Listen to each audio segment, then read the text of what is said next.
Esta es una producción de Grupo Fórmula. El doctor José Luis de la Cruz, director del Instituto para el Desarrollo Industrial y el Crecimiento Económico.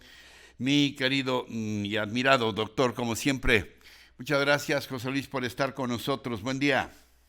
Muy buenos días, Ricardo. Gracias por la invitación. ¿Cuál sería tu evaluación, José Luis, tanto de estos 2 primeros años del gobierno del presidente López Obrador y también pues tus comentarios a lo que dijo ayer en esta materia que siempre te ha apasionado y en la que te has distinguido, la de la economía y las finanzas del país, José Luis? Pues básicamente, Ricardo, y contrastándolo con la propia expectativa oficial, es decir, lo que estaba descrito iba a ocurrir tanto en Plan Nacional de Desarrollo como en los criterios generales de política económica, lo que vemos es un contraste entre los objetivos y lo realmente alcanzado. Para el 2019, antes del COVID, que está afectando la salud de los mexicanos, lo que se observó fue una caída de la economía de 0.1% cuando el gobierno esperaba un crecimiento de 2,5%. Además, hasta este momento acumulamos 23 caídas en los últimos 24 meses en el sector industrial, una cuestión que ha afectado al mercado laboral, lo ha precarizado aún más, y así lo demuestran las propias cifras del Coneval. Hoy, más del 44% de las personas ocupadas, a pesar de tener ese trabajo, con el ingreso que tienen, no les alcanza para poder comprar una canasta alimentaria. Ya olvidémonos de otros elementos de necesidad, pero que requieren mayores recursos.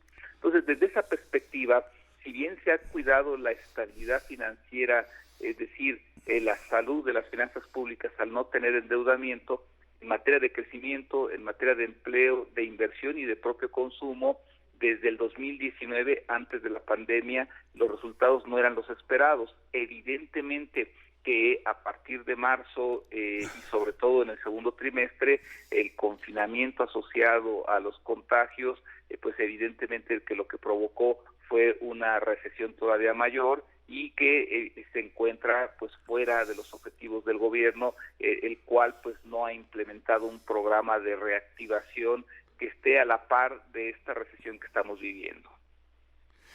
José Luis, una de las cosas que más nos llamaron la atención y lo platicamos en su momento, no una, sino en varias ocasiones, fue este retraimiento, este castigo de la pandemia a todas las pequeñas y medianas empresas que por sus propias dimensiones económicas pues fueron las que más impacto tuvieron que recibir y paradójicamente siendo las que más generan empleos.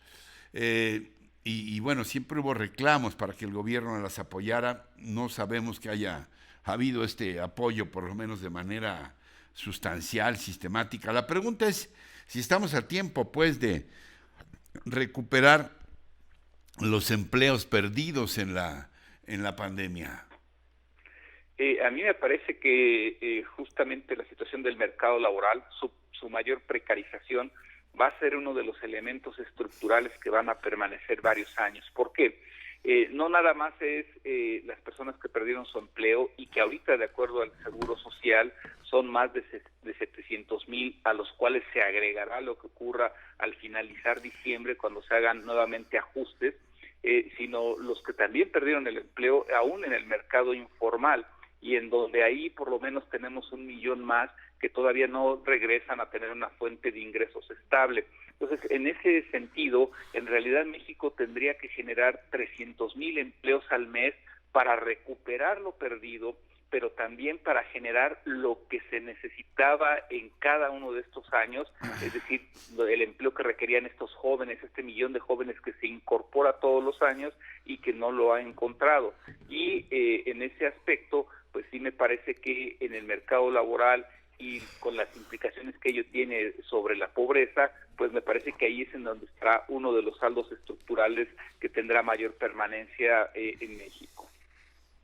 Sí, ¿qué representa la caída en el Producto Interno Bruto para efectos de esta tercera pandemia, además de la sanitaria y de la y de la económica, estrictamente económica, ¿qué representa, insisto, el decrecimiento? ¿A qué nos vamos a ir? ¿A -8, -9? Para efectos de la tercera pandemia, la social, porque hay mucha inquietud respecto a lo que nos espera el año próximo en esta materia precisamente de desempleo, de varios millones de mexicanos que se calcula bajarán de la clase media a la pobreza o aún a la pobreza extrema. Pues digamos que con la propia expectativa del Coneval, de este consejo encargado de evaluar la política de desarrollo social, se espera que el número de pobres en México, resultado de la pandemia, pudiera incrementarse entre 7 y hasta 10 millones más. Es decir, que al finalizar este año pudiéramos tener más de 60 millones de mexicanos en situación de pobreza. Entonces, en ese sentido, es muy claro que casi la mitad de la población se encontraría lastimada por ese problema económico-social. Y esto es atribuible a lo que bien mencionabas, es atribuible a que en México se optó por no generar un plan que ayudara a las empresas, sobre todo a las pequeñas y medianas, pero aún a las grandes, porque al final del día la mejor forma de defender los derechos sociales y el bienestar de la población es que la gente tenga empleo. Y cuando los mexicanos perdieron su empleo en el peor momento, más de 12 millones tuvieron la pérdida de su fuente de ingreso, pues al final de cuentas ahí se vio una afectación al ingreso económico y por lo tanto a su bienestar social. Y en ese sentido, además no podemos dejar de lado que aún habiendo una recuperación del empleo, el mismo se está dando en rangos de salarios que oscilan entre 1 y 3 salarios mínimos. Están desapareciendo los empleos que pagan más de 3 salarios mínimos. Es decir, el regreso a esta nueva normalidad es con salarios más bajos y evidentemente que eso pues nos conduce a situaciones de precarización social.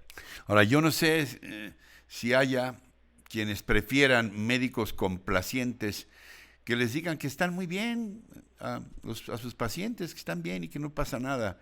Yo creo que siempre es mejor que los diagnósticos sean lo más precisos, aunque en un momento dado sean severos. La pregunta es si tú aprecias que hay un deseo en el actual gobierno por tener un diagnóstico realista de la situación, porque si no hay un diagnóstico certero, no hay posibilidades de remedio en el gran cuerpo social que es la nación mexicana.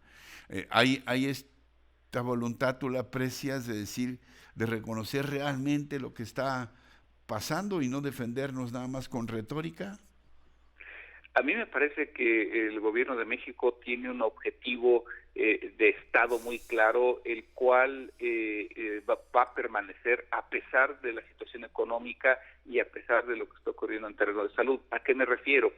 Se busca hacer un cambio en materia de economía política, en la relación del Estado con varios actores, desde el sector privado y la propia sociedad, obviamente los partidos políticos, y en ese sentido, a pesar de que había evidencias de que, por ejemplo, el sector industrial venía cayendo desde finales del 2018, se optó por los objetivos políticos y económicos que se consideraron estratégicos. Dentro de la pandemia, a pesar de las muestras muy claras del colapso que enfrentó el empleo y que todavía no sabemos, el INEGI lo ha marcado, todavía no sabemos la magnitud de cuántas empresas tuvieron que cerrar, sobre todo micronegocios y pequeñas, pues se siguió marcando los objetivos, las directrices establecidas hace 2 años.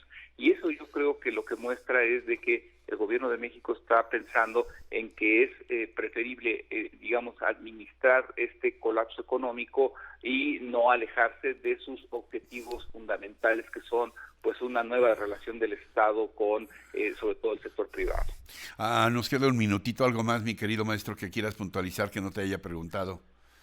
Pues al final del día me parece que sí debemos considerar que toda crisis económica lleva a precarización y que en ese sentido va a ser fundamental que el gobierno de México establezca una nueva estrategia porque la recesión sigue siendo profunda. Como siempre, José Luis, muy aleccionador escucharte. Gracias, te mando un abrazo. Muy buenos días. Encuentra más contenido como este en radioformula.mx.